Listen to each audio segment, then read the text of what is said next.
Apakah kekristenan abad 1 membandingkan ajarannya dengan yang di abad 7 yang belum ada? Aku tanya kamu dari situ. Lah iya, karena yang duluan itu yang memang ada, yang itu yang KW, itu yang menjiplak. Astaga, kamu nih mabuk apa sih bang? Dari mana kamu belajar? Dari mana kamu belajar karangan ini?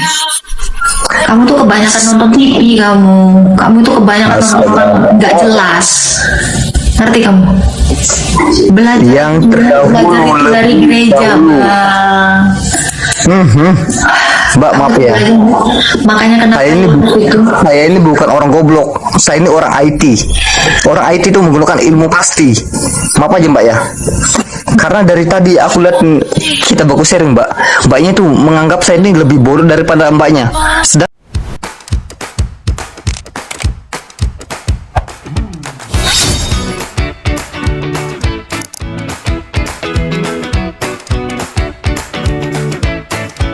Kalau yang tertulis di Al-Quran Mbaknya, saya minta maaf sebelumnya. Mau pelajarin juga nggak secara Al-Quran? Untuk apa saya mempelajari kitab orang? Untuk memverifikasi bahwa ajarannya dari Kekristenan tidak butuh verifikasi dari orang yang baru muncul. Kok gila kau memverifikasi ajaran Kristen kok dari kitab orang yang belum ada? Gimana sih? Nah, kan tahu. Kekristenan tidak butuh verifikasi. Kekristenan sudah ada di abad 1. Bagaimana abad 1 memverifikasi dari abad yang belum ada? Dek, mikir. Gini ya. Verifikasi. Untuk mau verifikasi sekarang ajaran yang ada ini menggunakan ajaran yang lebih ada kan, yang duluan ada. Nah, contoh kalau kita mau mempunyai suatu merek dagang yang duluan ada kan daripada yang nomor 2. Aku tanya kamu bang. Nah, Aku tanya kamu bang. Apakah kekristenan abad 1 membandingkan ajarannya dengan yang di abad 7 yang belum ada? Aku tanya kamu dari situ.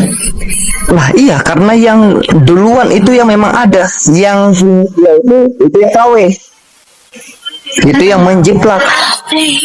Astaga, kamu nih mabuk apa sih bang? Dari mana kamu belajar?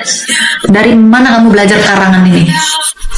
Kamu tuh kebanyakan nonton TV kamu tuh kebanyakan nonton orang nggak jelas. Ngerti kamu? Belajar, Yang belajar itu dari gereja, bang. Mbak, maaf ya. Makanya kenapa Saya ini bukan orang goblok. Saya ini orang IT.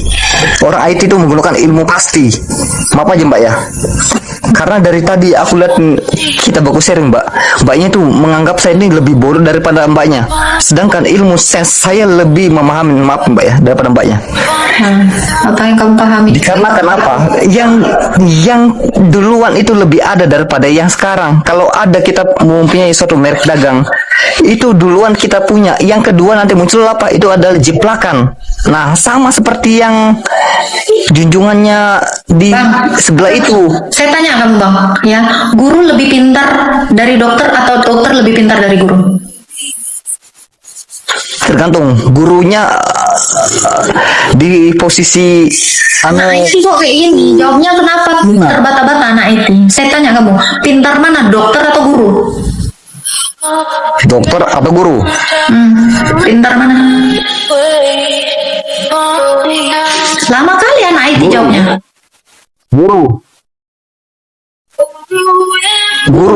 Saya tanya kamu, kalau ada guru ya, kalau ada guru keracunan makanan, harusnya dia itu nggak usah ke dokter, karena dia lebih pintar dari dokter. Mungkin nggak guru datang ke tempat yang nggak pintar? Kata kamu lebih pintar guru kan?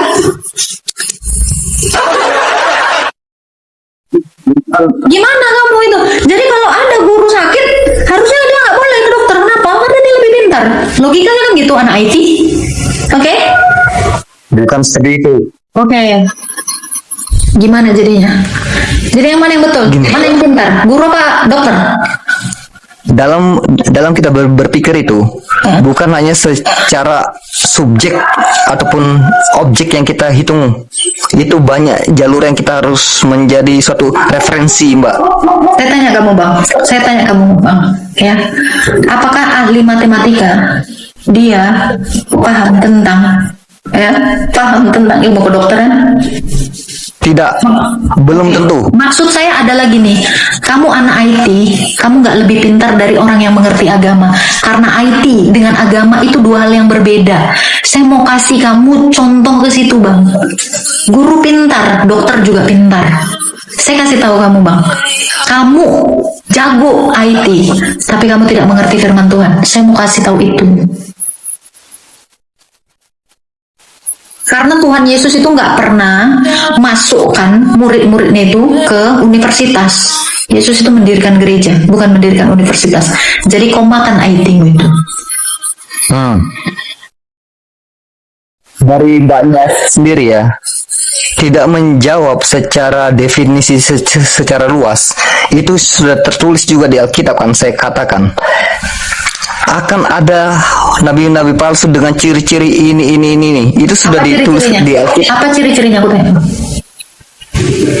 Apa ciri-cirinya? Maaf, saya bukakan dulu data saya karena banyak yang saya karya. Oke. Ciri-cirinya semua ada. Itu semuanya tertulis di Alkitab. Ya, sebutkan. Bentar ya. Ciri-ciri nabi palsu yang tertulis di Alkitab.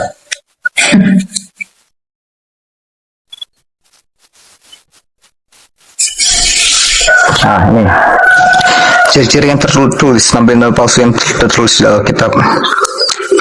Menyesatkan dan mengajarkan ajaran sesat. Nabi palsu seringkali menyesatkan ajaran yang menyesatkan.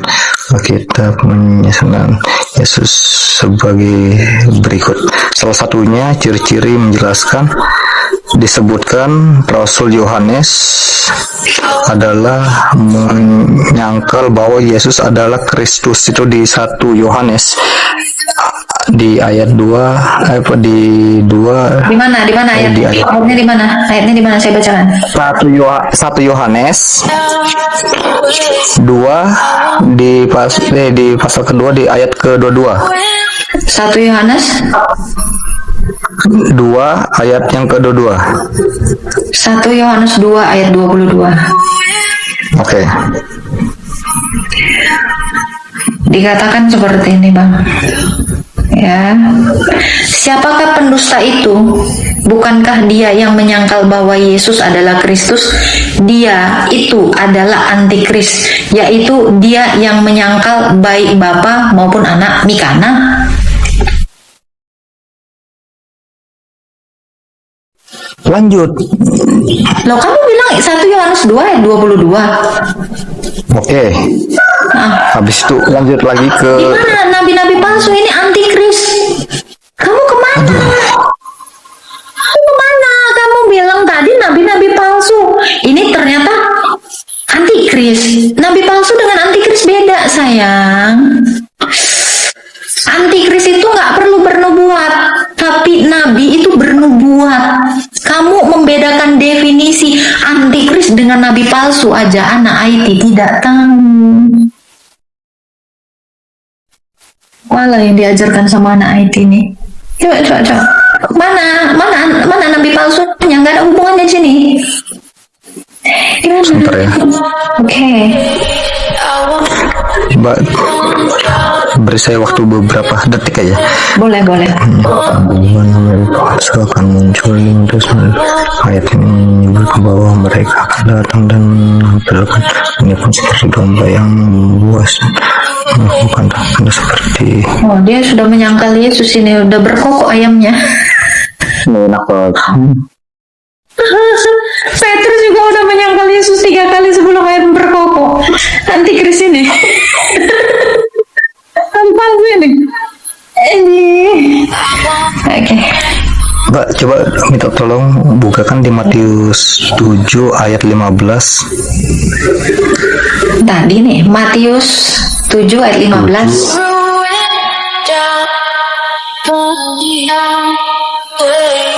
Matius 7 ayat 15. Iya, minta tolong dibukakan dulu. Jangan kamu menghakimi supaya kamu tidak dihakimi. Oh, ayat 15-nya bentar. Kok 1 sampai 5 di sini? 15. Udah berapa kali si Petrus itu menyangkal. Waspadalah terhadap nabi-nabi palsu yang datang kepada kamu dengan menyamar seperti domba. Kapan hari dia jadi Kristen? Tetapi sesungguhnya mereka adalah serigala buas. Kapan hari dia datang? Ini dikata menyamar seperti domba. Kapan hari dia jadi Kristen?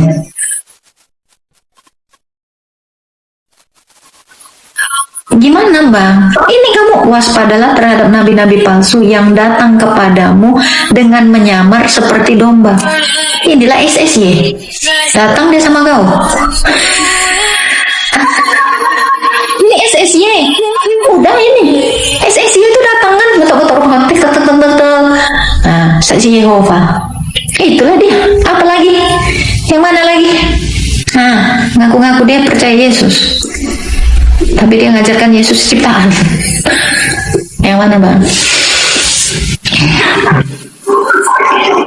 Dulu Mbak, nanti kita ada waktunya. Saya kumpulkan dulu data-data karena ya nanti kita sharing.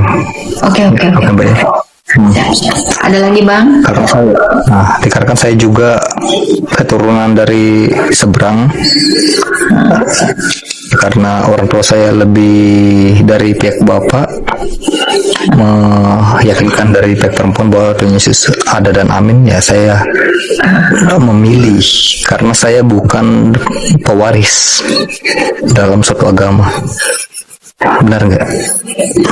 Semua orang mewarisi itu atas kehendaknya. Kalau saya hanya pewaris secara agama, saya memilih mana agama yang benar, bukan agama warisan. Benar nggak? Semua orang mewarisi itu ada. Karena keselamatan itu di tangan masing-masing. Oh, keselamatan itu di tangan Yesus bang. Salah.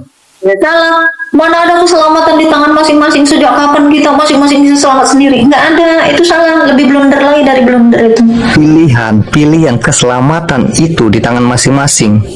Contoh, kalau saya memilih ajaran sebelah, baru saya mau untuk membunuh orang. Maksudnya apa? Kamu itu apa sih? Apa? Kamu kan mau menjelaskan dirimu kan?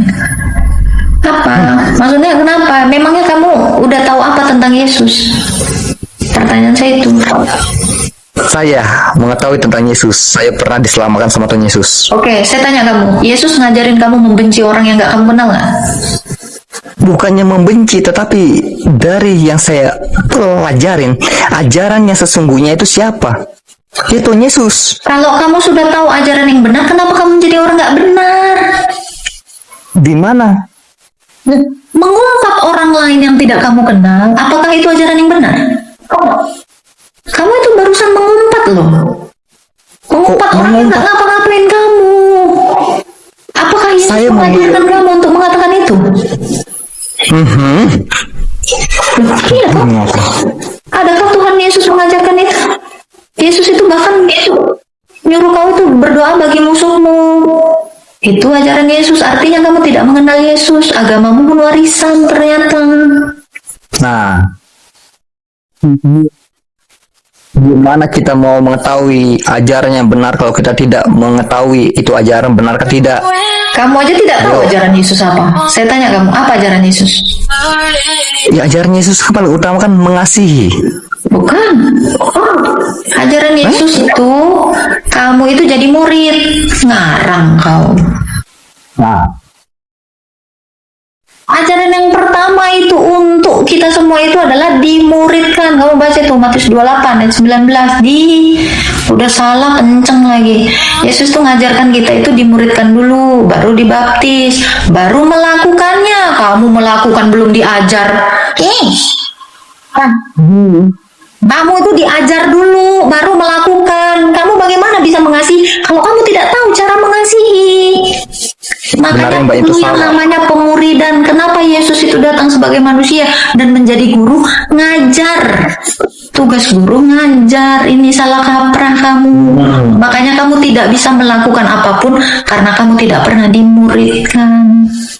Makanya dimuridkan dulu. Itu kan pada dasarnya itu kan tertulis di 10 hukum Taurat itu. Gimana sih mbaknya nih? Loh, ajaran yang utama dari Tuhan Yesus itu kok. Pergi dan jadikanlah semua bangsa muridku. Sekarang saya tanya kamu, bagaimana kamu tahu 10 hukum Taurat kalau kamu tidak belajar dulu jadi murid? Gimana kamu mau melakukan Taurat kalau kamu tidak diajar dulu? Kamu ngerti nggak, anak IT? Kamu gimana jadi IT kalau kamu tidak ini? Bagaimana kamu mensolder sesuatu gitu? Kalau kamu itu nggak diajar dulu, murid dulu sayang. Semua itu berproses. Kita pun orang Kristen itu dimuridkan dulu. Nggak mungkin kamu itu mengasihi kalau kamu tidak diajarkan mengasihi. Seperti itu. Nggak, untuk channel mbak ini sebenarnya apa sih? Apologet kah atau apa? Saya ngajar kamu. Itu channel saya, ngajarin kamu oten-oten blunder. Kamu nggak tahu ajaranmu tapi sibuk ngurusin ajaran orang. Inilah oten blunder. Justru saya memahamin ajaran juga di sebelah yang tertulis di Alkitab itu. Kamu aja nggak ngerti ayat Alkitab kok. Ngajarin sebelah kamu kejauhan. Jangan ngurusin tetanggamu, istri tetanggamu, istrimu urus. Maksudnya adalah kamu urus dulu imanmu itu sudah benar tidak? Perhatikan dulu dirimu. Ya kali kamu ngajarin yang lain. Bukan mengajari, ini untuk diri saya sendiri, untuk memilih dulu mana jalan yang benar, mana ada enggak. Tuhan Yesus nyuruh kau itu belajar agama orang. Saya tanya kamu, ada nggak? Ya memang tidak ada. Ya sudah, Memang- jangan dilakukan hal yang sia-sia. Loh, tetapi saya dalam kita kehidupan ini banyak ratusan agama. Salah satu yang di Indonesia ini adalah Nasrani dan Muslim. Nggak Dan ada, saya nggak ada memilih Nasrani di Indonesia bang, nggak ada Nasrani di Indonesia, adanya Kristen. Ngarang Oke, kejauhan. sekarang saya tanya sama mbaknya. Apa? Apa yang arti dari namanya itu Kristen itu apa sih? Pengikut Kristus. Nah, pengikut Kristus itu adanya itu sebutkan apa definisi dari penyebutan Kristus ataupun Kristen itu apa? Di zaman siapa? Kristus dengan Kristen beda bang, dibedain. Kristianos dengan Kristus beda. Kristus Ya, itu itu adalah yang penyebutan- diurapi. Kristen itu Oke. pengikut orang yang diurapi, itu Yesus. Di zamannya siapa itu dikatakan? Inisial dikatakan namanya Kristen itu apa? Kristen itu adalah olok-olokan orang-orang Antioquia terhadap pengikut jalan Tuhan. Kisah Para Rasul 11 ayat 26. Di zaman siapa? Di Antioquia lah murid-murid Yesus itu pertama kali disebut oten. Oh. Apa? Ya benar. Lah apa? Terus apa? Hah? Apa lagi pertanyaanmu? Terus kenapa kau bilang Nasrani? Sekarang Kenapa jadi ceritanya kamu Nasrani? Nasrani itu apa? Nasrani itu sekte dari Nazaret. Sekte bidat dari kekristenan itu. Bidat kekristenan Kenapa? itu. Dari Kenapa ada Nazaret. kenapa ada penyebutan Nasrani? Hah? Kenapa ada penyebutan Nasrani? Itu sekte dari Nazaret. Itu dari kata Nazaret. Makanya ada Nasoroh, Nasrani. Artinya apa? Sekte dari Nazaret. Ditanya artinya itu. Itu artinya itu sekte-sekte pengikut-pengikut Nabi yang dari Nazaret. Ih, gimana sih? Masa kamu ini nggak ngerti juga? Sudah saya anukan untuk penambahan tadi. Apa? Kenapa saya lebih memilih Tuhan Yesus? Karena saya juga mau pelajarin di situ. Sudah Tuhan Yesus itu sudah tertulis di Alkitab, pada akan nabi palsu, ciri-cirinya begini gini gini. Ada semuanya itu. Itu yang di sebelah itu. Sini, aku kasih tau bang. Kamu lebih baik ke Apa? gereja daripada nonton Edis TV bang. Agak gila kau tengok. Udah nggak waras kau tengok. Ya, kamu itu udah tahu Kristen ya. Kalau memang Edis TV itu menginfluence kamu. Harusnya menginfluence kamu menjadi lebih baik, bukan jadi brutal kayak gini. Tinggalin. Kalau lu jadi penjahat kayak gini omongannya, mending tinggalin. Kamu tuh udah tersesat jauh. Nggak gitu caranya, Bang. Kita ini Ya, Ma. memberitakan firman itu bukan untuk gebuk-gebukan, tapi Kok gebuk-gebukan? ini udah saya bilang, tinggalin ke gereja kamu. Gak usah nonton lagi kayak gitu. Sakit kamu udah saya lihat. Udah nggak waras kau, ku tengok. Nuduh-nuduh orang yang udah mati, gila kau. Pokoknya udah nggak waras kamu. Serius Loh, kok tidak kalian waras? Lu lihat ya, kalian ini ya udah nggak waras kalian. Gak nyambung kok bang, serius lah bang. Jangan kau membenci orang yang tidak kau kenal. Gak baik. Ya ampun bang. Jalan yang baik itu adalah apa? Jalan kita pahami. Ngapain kita apa-apa? Loh. Mbaknya aja, begini. Saya tanya sama mbaknya.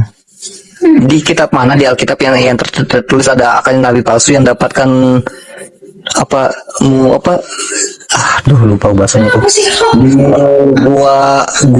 Gua ziarah atau gua apa ya? Narasikan itu, jadi jangan kau tanya sama aku. Itu narasimu kau lah.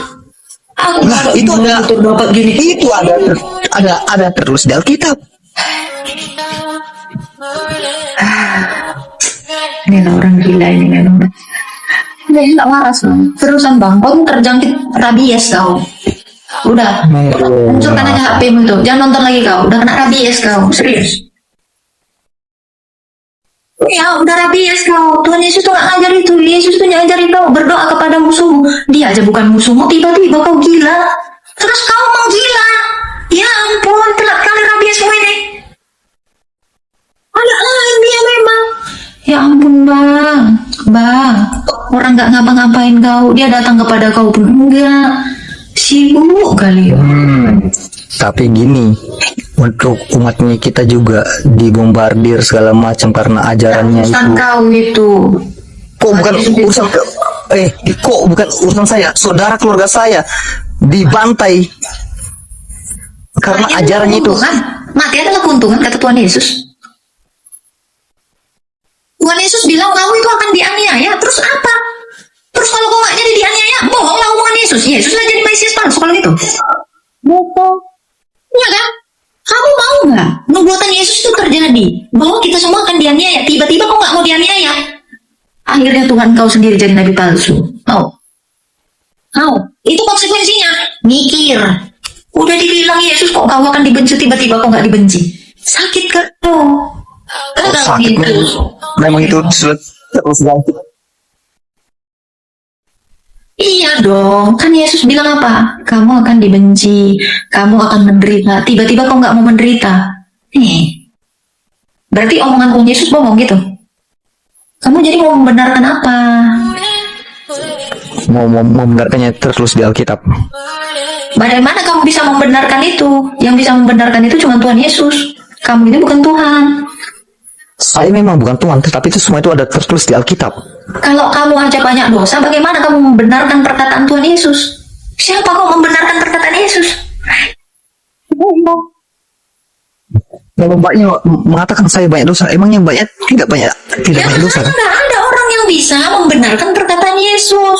Cuman Yesus yang membenarkan perkataannya. Kita sadar diri. Kita banyak dosa kok mau membenarkan Alkitab. Nggak perlu bang, nggak perlu. Alkitab itu bukan dibenarkan, tetapi diberitakan. Itu ajaran Yesus. Gimana sih? Diberitakan bang, bukan dibenarkan. Kalau dibenarkan artinya apa? Sebelumnya nggak benar.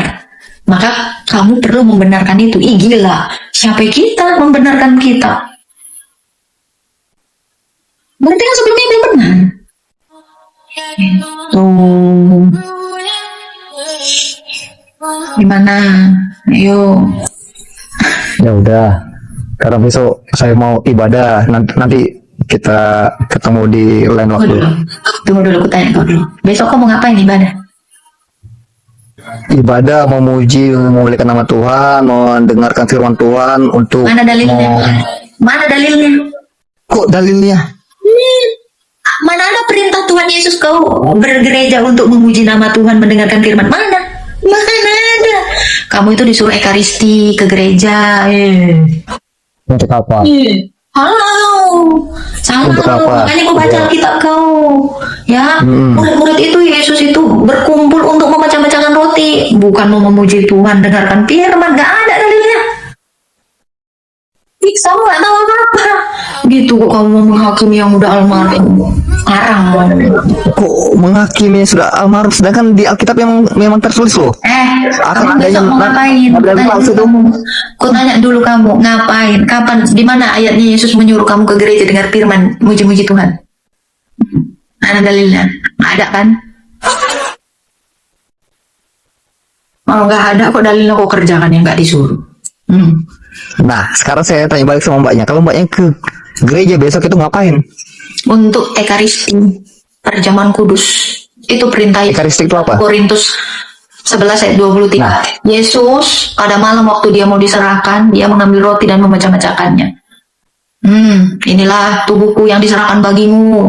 Perbuatlah ini sebagai peringatan akan aku. Lalu dia mengambil cawan dan berkatakan, cawan ini adalah materai, tanda perjanjian baru. Perbuatlah ini setiap kali kamu minumnya untuk memberitakan kematian Tuhan sampai dia datang.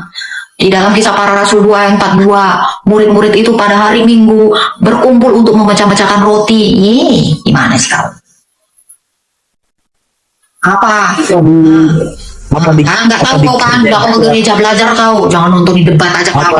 Tugasmu sebagai Kristen nggak tahu kau sibuk kau debat. Tiap minggu roti, minum anggur. Setiap minggu seperti itu. Apakah di gereja itu? Tiap-tiap minggu? hari. Tiap-tiap hari. Nah, baru untuk mendengarkan firman Tuhan itu mana? Nggak ada dibilang. Kalau tidak ada dibilang, kenapa di kenapa? Tunjukkan kalau ada dalil. Coba tunjuk. Kenapa di gereja itu ada namanya itu membaca firman Tuhan, baru ada untuk dari pendeta itu memberi apa kayak macam ceramah itu. Ceramah, emang kau RT 6. Itu deh liturgi bang, bukan ceramah. Lu mau ngapain sih? Saya ini kak mau marah lihat kayak mbaknya jadi kalem, udah malas aku. Udah, nanti kita ketemu di season selanjutnya berdasarkan sesuai data yang saya pegang semua ya. Kita nanti bedah semua itu. Siap. Oke. Terima kasih bang. Terima kasih atas semua informasinya mbak ya. Ya. Sama-sama, besok kita Ya. Nah, teman-teman dan saudara sekalian, klaim-klaim dari teman-teman polemikus Islam ini merupakan klaim-klaim yang bodoh atau klaim-klaim kosong yang tidak punya arti apa-apa. Nah, kenapa saya katakan klaim-klaim kosong? Karena yang pertama, mereka mengklaim bahwa Alkitab itu menjiplak isi kitab sucinya mereka. Nah, bagaimana mungkin Alkitab yang sudah ada di abad-abad awal bisa menjiplak abad yang ke-7. Dari mana ceritanya kitab suci yang benar-benar ori menjiplak yang datang di ratusan tahun kemudian? Kan ini kan sesuatu hal yang aneh, dan ya itulah sebabnya saya katakan di awal bahwa ini hanyalah klaim bodoh, ya, klaim kosong. Tapi mereka bangga bahwa mereka bisa naik dan mempersoalkan hal itu, tapi tidak sadari bahwa apa yang mereka katakan itu hanyalah suatu kebodohan. Tapi ya itulah teman-teman. Dan bersyukur adanya teman-teman apologet Kristen ini terus meluruskan kesalahpahaman-kesalahpahaman tentang iman Kristen. Dan bagi mereka yang awam ini bisa mengerti dan tahu mana yang benar, mana yang salah. Nah, seperti ini tadi. Dan bahkan ngaku-ngaku ahli IT, lebih percaya ilmu pasti katanya. Tetapi bodoh kepada ilmu pasti. Percaya ilmu pasti tapi bodoh. Bagaimana mungkin? Sudah jelas-jelas bahwa Alkitab sudah duluan ada. Itu kan sudah merupakan suatu ilmu pasti, pengetahuan yang pasti. Ilmu sejarah. Bagaimana mungkin menjiplak barang yang datang kemudian? Kan ini kan suatu kebodohan teman-teman ya. Oke, baik teman-teman, kalau ada tanggapan atau komentar yang ingin disampaikan silakan sampaikan dalam kolom komentar ini supaya ya kita bahas bersama-sama. Oke, itu saja dari saya teman-teman dan saudara sekalian. Harapan saya mari kita terus belajar mendalami iman dan keyakinan kita, supaya melalui itu semua kita semakin diteguhkan dan iman kita semakin kokoh di dalam Kristus. Demikian, Tuhan Yesus memberkati kita semua. Salam damai sejahtera. Shalom.